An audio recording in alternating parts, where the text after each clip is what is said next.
The cost of education. The President and First Lady traveled to Virginia to pitch their proposed programs. Bipartisan approach. Lawmakers question if the administration will work with them on infrastructure plans. Dependent on prayer. Pope Francis offers a lesson to draw closer to Christ. And Network Milestone. We celebrate 10 years of Vaticano, how the program continues to evolve. On EWTN News Nightly for Monday, May 3rd, 2021.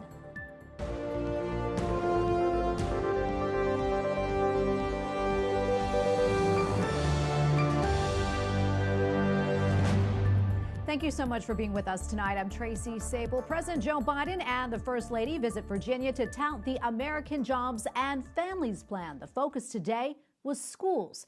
They stopped at an elementary school and community college. White House correspondent Owen Jensen reports. Owen. Tracy, good evening to you. Tonight, the president is back at the White House after spending the day at 2 schools in Virginia. We'll get to that story in a moment. But first, a story tonight that has pro-life advocates very concerned about new leadership at USAID. So help me God. Congratulations, Madam Administrator. So Vice President Kamala Harris swears in Samantha Power, who is Catholic, as the new head of the United States Agency for International Development. Under the Trump administration, USAID provided assistance to persecuted Christians in northern Iraq. Now the Biden administration may use it to fund pro-abortion policies in developing countries. They did. Meanwhile, President Joe Biden and First Lady Jill Biden stopped by Yorktown Elementary School in Virginia as the young students showed them their hard work. This is for the hurricane. Today's trip also included a stop at Tidewater Community College in Norfolk, Virginia. The President and First Lady came to push the administration's massive proposed spending plans, and particularly how they will impact schools, including 4 more years of free education. And with the skills they're learning here, and some of the students will go on to be plumbers, members of pipe fitters, local 110, electricians. Look, it means higher union wages with guaranteed health care and pensions. The First Lady, a community college educator herself, also spoke. There is no greater investment than we can make than in education, as we all know. The American Families Plan includes $200 billion for free universal preschool, $109 billion for free community college, and $80 billion in Pell Grants. Now, one more note on Samantha Power. Last year, the U.S. Supreme Court struck down a Louisiana law regulating abortion clinics. Now, Power agreed with the pro-abortion ruling, tweeting out that the law was impossibly restrictive. At the White House, Owen Jensen, EWTN News Nightly. President Joe Biden says that he is willing to work with Republicans on his infrastructure plan. He invited a group of GOP senators to the White House last week and plans more talks with them and others this week. But divisions remain. Capitol Hill correspondent Eric Rosales reports. Eric. Well, Tracy, 2 very important issues seem to keep both sides divided, one of which is the cost of this infrastructure plan, and the other one is who's going to foot the bill and pay for it. President Biden is hoping by bringing Republicans together that they'll be able to reach some sort of deal. President Biden hopes to build a bridge with Republican Senator Shelley Moore Capito of West Virginia, a lead GOP negotiator on the infrastructure package. She seems very positive about wanting to do something and serious about it, and I'm anxious to hear what they have to say. Last month, GOP senators proposed spending $600 billion on infrastructure, offering a narrower alternative to the president's $2.3 trillion plan. The GOP framework includes $299 billion for roads and bridges, $61 billion to public transit systems, $20 billion to rail, and $65 billion for broadband.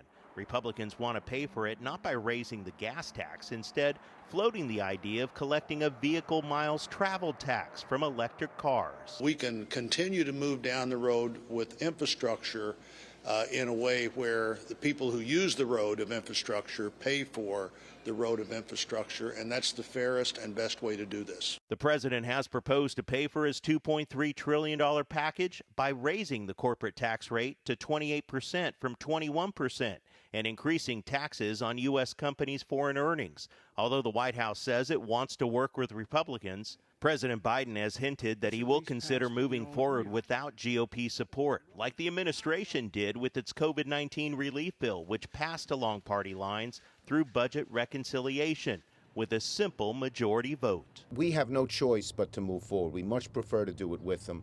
Let's hope they'll do it with us. But big, bold action is our number one goal, number one.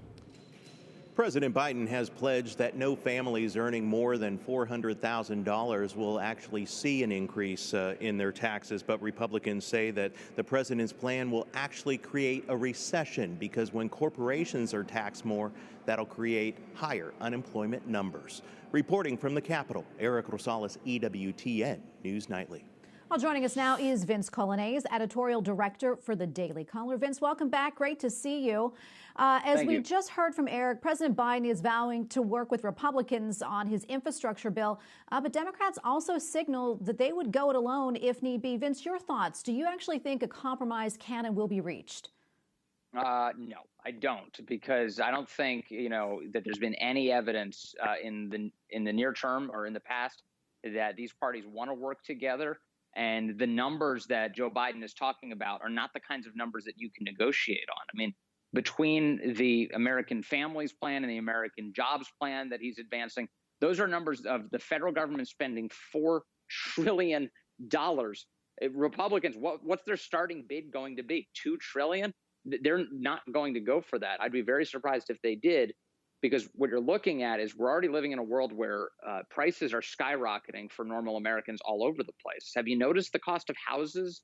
Lumber has gone up, commodity prices, copper's going up, renting a car is going up, buying a car, buying a used car, just household goods, everything is going up. What happens if the government spends $4 more trillion? At some point, the jig is up, right? I mean, we're going to have a real problem with the economy, and nobody in Washington is really talking about that. But that's the kind of thing that I think Republicans are concerned about, and it's the reason why I doubt there will be any meaningful deal between the two sides. Yeah, and we also mentioned today the President and First Lady visited an elementary school in Virginia. This after news of emails obtained through a Freedom of Information Act reportedly showed that the American Federation of Teachers had actually communicated with the CDC and the White House regarding school reopening guidelines in February. What more do we know about this? Yeah, I mean, not only were they communicating, I mean, obviously they'd be advocating their interests, but the CDC had sent the American Federation of Teachers a draft copy of the guidance for reopening schools before we, the American public, got to see that guidance. That was in February. That's what these emails reveal. So the CDC, run by Democrats, remember, the Democratic Party has taken just this year alone, all of its lawmakers, they've taken $1.6 million from this teachers union. They turn around and they then offer the ability for the teachers union to help author the guidance out of the CDC before it's released to the public. The American Federation of Teachers, by the way, was advocating to keep the schools closed as long as possible, to slow down reopening in order to gain leverage in these debates, in order to get more money out of the American taxpayer. It is a vicious story of corruption, and one that is not serving the students of the American people well at all. If you let the biggest teachers union in the country dictate what the CDC is going to release, that's not science, that's just politics. And a lot of upset parents there, too. Vince, before I let you go, I want to get to this. San Francisco Archbishop Salvatore Cordileone released a pastoral letter over the weekend in which he talked about why Catholic public figures who are pro-abortion should not receive Holy Communion. Now, he didn't mention President Biden or Speaker Pelosi by name, but it seemed to infer it in that. What effect, if any, do you think the Archbishop's comments will have? Well, hopefully a reminder that more bishops that should speak up in this way, and that the church should take its role seriously as a church. It is not a social club where people come and have varying views on the political issues of the day, and therefore, every view is welcome. That's the kind of sort of secular relativism the church is supposed to stand against. Look, if I skip Mass, I don't receive communion. What happens if you support a system that kills 1 million babies a year in the United States? Maybe at some point we should pause and take a look and be like, it is not good for the church or for the person who is responsible for that to receive communion. It is just not. they need to go with a clear conscience to receive that Eucharist. And that's not the circumstances that many of these elected officials are in. We're going to leave it right there. Thank you so much, Vince. We appreciate it. Vince Coglianese, Editorial Director for the Daily Caller. Thanks again. Thank you.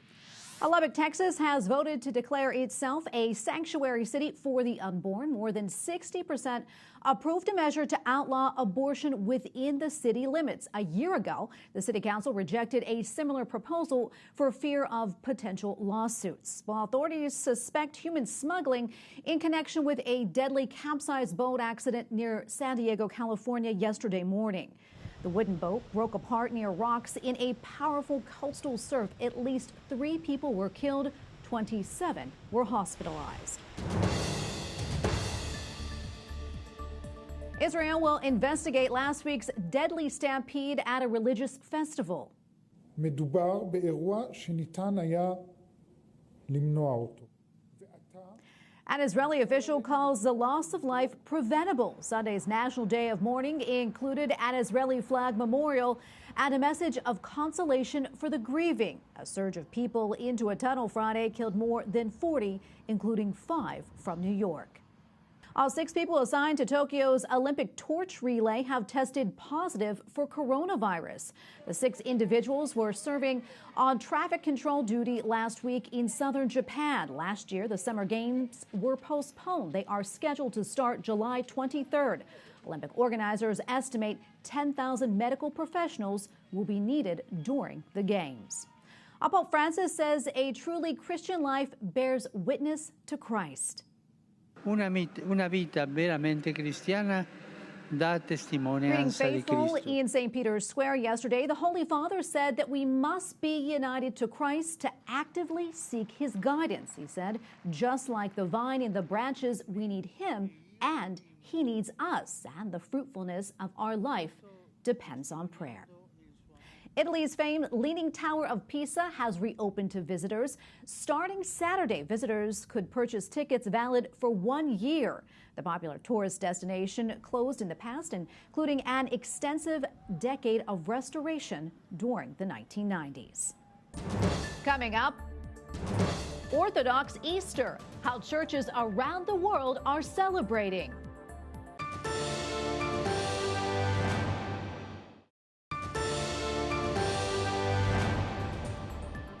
An article published in the American Spectator over the weekend noted the rise in medical research involving aborted baby parts under the Biden administration. The article cited work being done at the University of Pittsburgh as well as Stanford University. Both projects received funding from the National Institutes of Health.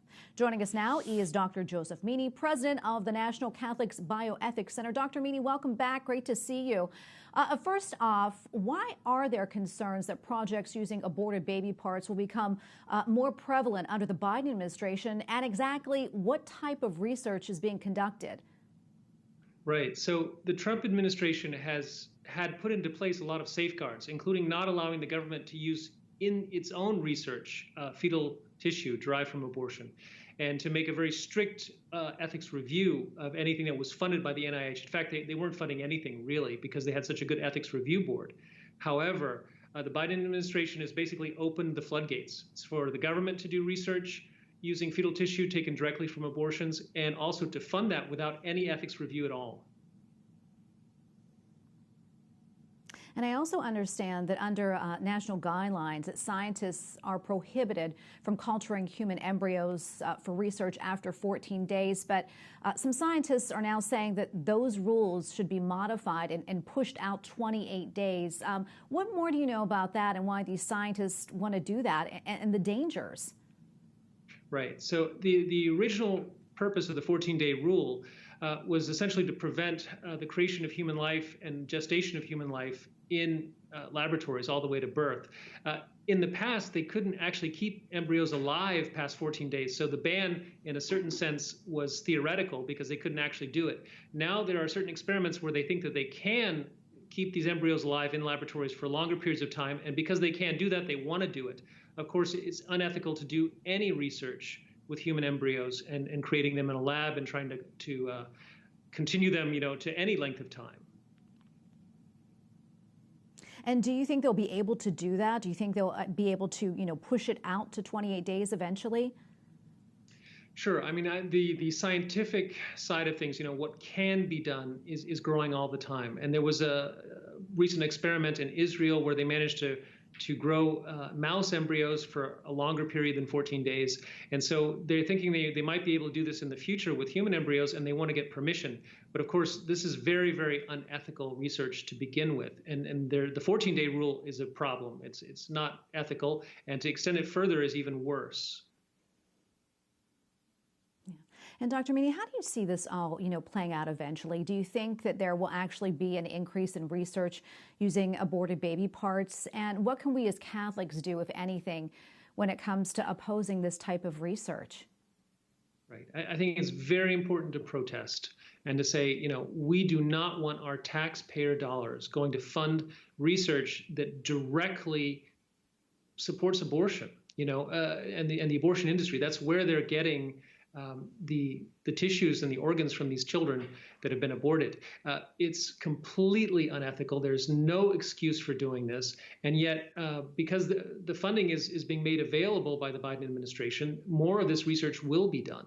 And we have to protest as much as we can. Probably the solution in the end really is to change our political leaders, because I don't think they're listening. But people need to have a certain amount of moral outrage about what is being done. Yeah, we definitely need to make our voices heard indeed. Thank you so much for your time today. We really appreciate it. Dr. Joseph Meaney, President of the National Catholic Bioethics Center. We appreciate it.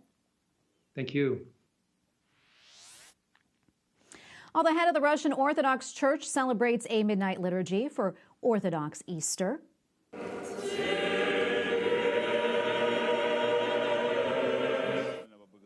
Patriarch Kirill lit candles with the holy fire from Jerusalem at a midnight service in Moscow. President Vladimir Putin was among those in attendance, along with the mayor of Moscow. The Orthodox celebrated Easter yesterday as they follow the Julian calendar.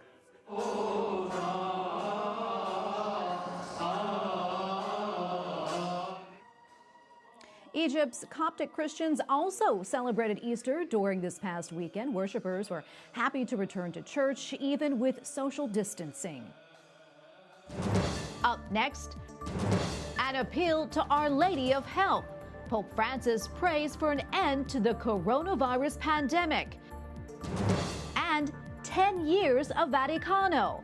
On the anniversary of the program, we look back at how it all started.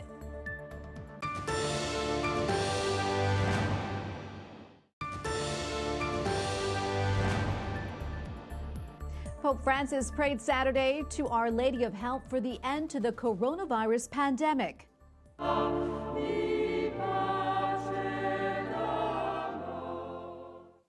In St. Peter's Basilica, the Holy Father prayed that the world lives in the spirit of solidarity to help one another be strengthened in faith, persevere in service, and consistent in prayer. He also blessed 31 rosaries that will be sent to the Marian shrines around the world participating in the Rosary Marathon. Pope Francis approved 7 new invocations to the Litany of St. Joseph. The new invocations are Guardian of the Redeemer, Servant of Christ, Minister of Salvation, Support in Difficulties, Patron of Refugees, Patron of the Afflicted, and Patron of the poor. This comes while the Church is celebrating the year of St. Joseph.